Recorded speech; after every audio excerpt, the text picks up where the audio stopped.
నమస్కారం శ్రీ ఆచార్య అనంతకృష్ణ స్వామి గారు. నమస్కారం. వైట్ వేసుకుని వచ్చారు, శాంతికి చిహ్నం. వావ్.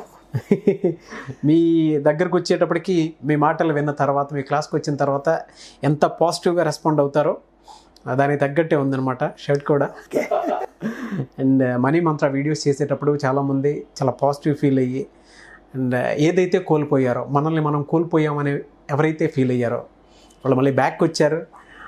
చాలామంది చాలా రకరకాలుగా వాళ్ళ ఫీలింగ్స్ని షేర్ చేసుకున్నారు. కింద కామెంట్లో కూడా చాలా బాగా ఫీల్ అయ్యారు అండ్ హ్యాపీగా ఫీల్ అవుతున్నారు.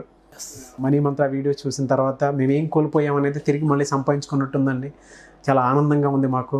Thanks to universe, thanks to Acharya Anantakrishna Swami గారు, థ్యాంక్ యూ వెరీ మచ్ అండి అని కింద కామెంట్లు పెడుతున్నారు. సో నాకు కూడా థ్యాంక్స్ అని చెప్పారు, మంచి వీడియోస్ చేస్తున్నారు అని. అందరికీ నేను కూడా థ్యాంక్స్ చెప్పుకుంటున్నాను మీ తరపున, అండ్ వ్యూవర్స్ తరపున మీకు కూడా స్పెషల్గా థ్యాంక్స్ చెప్తున్నాను. మనీ మంత్ర వీడియో సార్ ఏం చెప్తున్నారు ఇందులో? తెలుపు అనేది ఏదైతే ఉందో అది ఓపెన్ అనమాట. ఇంకా అక్కడ ఎలాంటి దాపరికాలు ఉండవు. అలాగే మన సబ్జెక్టు కూడా మనం అన్నీ ఓపెన్ చేసి చెప్తున్నాం. దీనికంటే ముందు మీరు ఓపెన్ కావాలి. ఎవరైతే వ్యూవర్స్ ఉన్నారో ముందు మీరు ఓపెన్ కావాలి. ఓపెన్ కావాలంటే ముందు ఎవరు నువ్వు అది ప్రశ్నించుకోవాలి. ఎస్, ఎవరు నువ్వు? నేను ఎవరు? నేను ఎవరు? ఎస్ అంటే ఆ ఎవరు నువ్వు? నేనంటే కన్ఫ్యూజన్ ఉంది కదా. ఎందుకు ఇక్కడ జన్మ తీసుకోవడం జరిగింది అని ముందు ప్రశ్న వేసుకోవాలి. రమణ మనిషి దగ్గరికి వచ్చినప్పుడు ఆయన అదే అన్నాడు, ఎవరు నువ్వు అంటే ఎవరు నువ్వు అని నువ్వు ప్రశ్నించుకున్నప్పుడు నువ్వు ఇక్కడ ఎందుకు జన్మ తీసుకోవడం జరిగింది అనేది ప్రశ్న ఉత్పన్నమవుతుంది. అందుకే నేను చెప్పాను, అందరూ కారణ జన్మలే, కార్యకారణ సంబంధం ద్వారానే ఇక్కడ జన్మ తీసుకోవడం జరిగింది. నీ ద్వారా ఏదో జరిగేది ఉంది ఇక్కడ, కాబట్టి ఆ కర్తవ్యం ఏందని ముందు నువ్వు తెలుసుకోవాలి.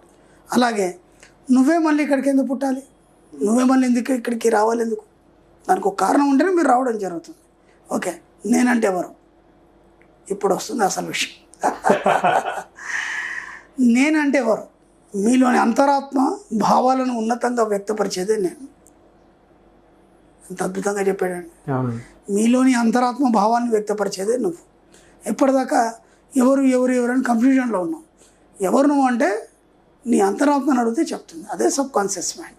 నువ్వెవరనేది నిన్ను నిర్దేశించేది, నీ యొక్క జీవితానికి దారి చూపే చుక్కాని లాంటిది అది. కాబట్టి మీరు అనుసంధానం కావాలి మీ అంతరాత్మతో. అనుసంధానం అయినప్పుడు నువ్వు ఎవరనేది తెలుస్తుంది, నువ్వు ఇక్కడికి ఎందుకు వచ్చావనేది తెలుస్తుంది, జన్మ ఇక్కడ ఎందుకు తీసుకోవడం అనేది జరిగింది, అవన్నీ మీకు తెలుస్తాయి. ఓకే, మీ గురించి మీరు ఎరుకలోనికి రావడం వల్ల మీ జీవితాల్లో శక్తిని ఉపయోగించడం ద్వారా మీ యొక్క అన్ని ప్రశ్నలకు సమాధానాలు దొరుకుతాయి. ఇప్పటిదాకా ఏం చేస్తున్నారంటే ఏదో అందరిలాగా మనం తినేసామా, పని చేసుకున్నామా, ఇలా ఉన్నారు మీరు. ఇప్పుడు ఎప్పుడైతే మీలోకి మీరు ప్రవేశించినప్పుడు మీరు ఎందుకు వచ్చారు, అసలు మీరు ఏం చేయాలి, మీ పుట్టుక ఎందుకు పుట్టింది, ఇవన్నీ తెలియడం జరుగుతుంది. అంటే అక్కడ మీ యొక్క శక్తిని ఉపయోగించాలి. మీ అంతర్లీనంగా ఉన్నటువంటి శక్తిని మీరు ఉపయోగించినప్పుడు మీరు ఎవరనేది ప్రస్ఫుటమవుతుంది.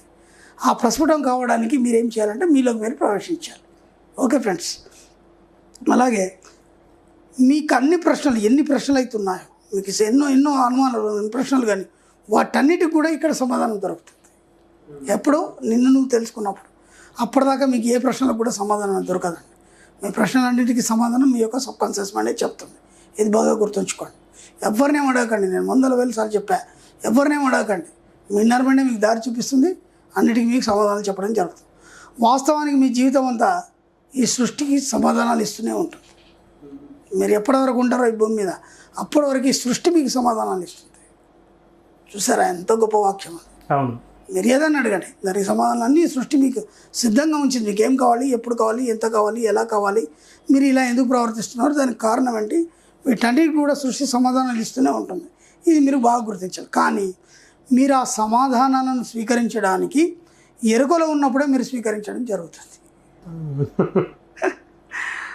ఎరుక అనే దాని మీద నేను ఇంతకుముందు గతంలో ఒక స్టోరీ కూడా చెప్పాను. అంటే 24 గంటలు ఏం చేయాలంటే మీరు ఎరుకలో ఉండాలి, ఎరుకలో బతకాలి. అంటే దాన్ని జాగ్రత్త, సుషుప్త అవస్థ అంటారు. దాన్ని సుషుప్త అవస్థ అంటే సపోజ్ మీరు పడుకున్నారు, అప్పటికి ఇంకా నిద్ర పట్టలేదు, నిద్ర మత్తులో ఉన్నారు. ఆ నిద్ర మత్తులో ఉన్నారు, మీ పాప ఏడ్చింది మీకు వినిపిస్తుంది, మీ భార్య ఏదో వంట చేస్తుంది, అక్కడ వంట చప్పుళ్ళు అన్నీ వినిపిస్తుంటాయి. కానీ మీరు నిద్రలో ఉన్నట్టుగానే ఉంటారు, అవన్నీ వినిపిస్తుంటాయి. అంటే జాగ్రత్త అవస్థ, దాన్ని సుషుప్త అవస్థ అంటారు, జాగ్రత్త అవస్థ అంటారు. అంటే దాన్ని ఎరుక అంటారు. అంటే అన్నీ తెలుస్తున్నాయి మీకు, కానీ మీరు అచేతనంగా పడుకొని ఉన్నారు.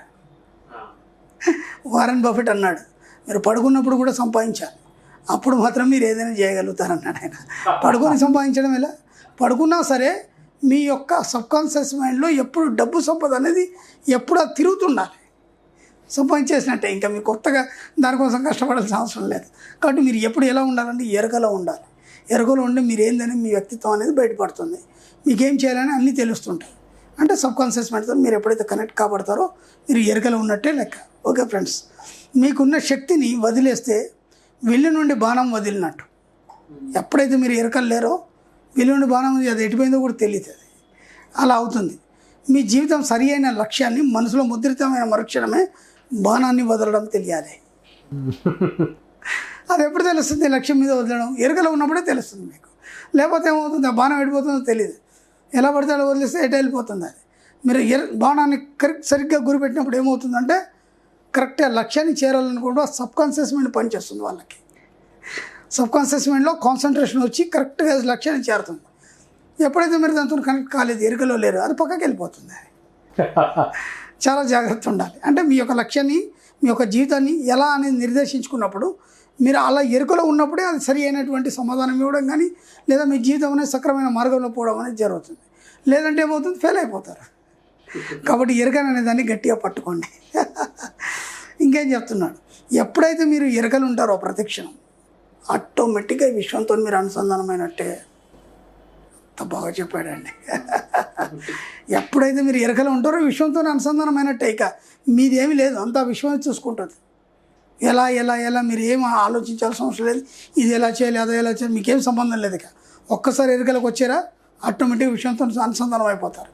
ఎరుకలకి రావాలంటే ఏం చేయాలి? రెగ్యులర్గా మనీ మెడిటేషన్ చేయండి. మెడిటేషన్ ఖచ్చితంగా చేయండి. చేసినప్పుడే అది మీరు విశ్వంతో అనుసంధానం కాబడతారు. ఇక మీ జీవితం అంతా ఎరుకలో ఉండి మీరు ఏది కోరుకుంటే మీ దగ్గరికి రావడం జరుగుతుంది. మీరు ఎప్పుడు ఏం ఆలోచిస్తున్నారు, ఎలా భావిస్తున్నారు అని మిమ్మల్ని మీరు ప్రశ్నించుకున్నప్పుడే మీరు జాగరూకులుగా గుర్తించబడతారు. ఎవ్రీ మూమెంట్ మీరు చాలా జాగ్రత్తగా అలర్ట్గా ఉన్నప్పుడే మీరు అలా ఏదైనా సరే గుర్తించబడతారు. ఎంతో స్పష్టంగా చెప్పబడుతుంది. ఎస్, ఆ ఎరుకనే నువ్వు. ఇప్పటిదాకా నువ్వు ఎవరు, నువ్వెవరు, మా ప్రశ్నలు వేసుకున్నాం కదా, ఆ ఎరుకనే నువ్వు. అక్కడే నువ్వు సృష్టించబడ్డావు. దాంతోనే మీరు ఏదైనా సాధించగలరు. ఇప్పుడు అర్థమైంది కదా మీరు ఎవరనేది. అవును, నువ్వెవరనేది ఇప్పుడు అర్థమైందా? కొద్దిగా లోతుగా అటు ఇటు డైలమా లాగా ఉంటుంది. ఇది కొద్దిగా కన్ఫ్యూజన్గా ఉంటుంది. కొద్దిగా మీరు లోతుగా ఆలోచిస్తే మీరు ఎవరు, ఎందుకు వచ్చారు, మీ కారణం ఏంటి, మీరు ఏం సాధించడానికి వచ్చి ఇవన్నీ అర్థమైపోతాయి మీకు. ఆ ఎరుకనే నువ్వు. ఇంకేం చెప్తున్నాడు ఇక్కడ, నిరంతరం మీ ఆలోచన స్థాయి ఆ ఎరుకతో అనుసంధానమైనప్పుడు ఎవరు నువ్వు, నేను అనేది అంతా ఒకటిగా సంపూర్ణత్వాన్ని పొందడం జరుగుతుంది. ఇప్పుడు చెప్పండి, ఎవరు నువ్వు, ఎవరు నేను, మీరే డిసైడ్ చేసుకోండి. ఇక నాకు సంబంధంలో. Great sir. ఎస్, అది తెలియాలండి. తెలియకపోతే మనము జీవితాన్ని మనుగడ సాగించలేము. మనం ఏదో గందరగోళం ఏర్పడితే అటు వెళ్ళిపోవడం జరుగుతుంది, ఓ గానిగెద్దులాగా. అలా కాకుండా మీ జీవితాన్ని ఒక సక్రమైన సరైన పద్ధతిలో నడవాలంటే మాత్రం ఆ ఎరుకనే తెలిసి ఉండాలి. అలాగే ఎవరు నువ్వు అనేది తెలిసి ఉండాలి. అర్జెంటుగా మీరు అది తెలిసేసుకొని మీ జీవితాన్ని సక్రమైన దారిలో తీసుకెళ్ళండి. Thank you sir, thank you so much అండి. తంత్ర ఏం చెప్తున్నారు? తంత్రంలో ఏం చేస్తారంటే ఒక గణపతి ఫోటో తీసుకోండి. Ganapati photo, okay.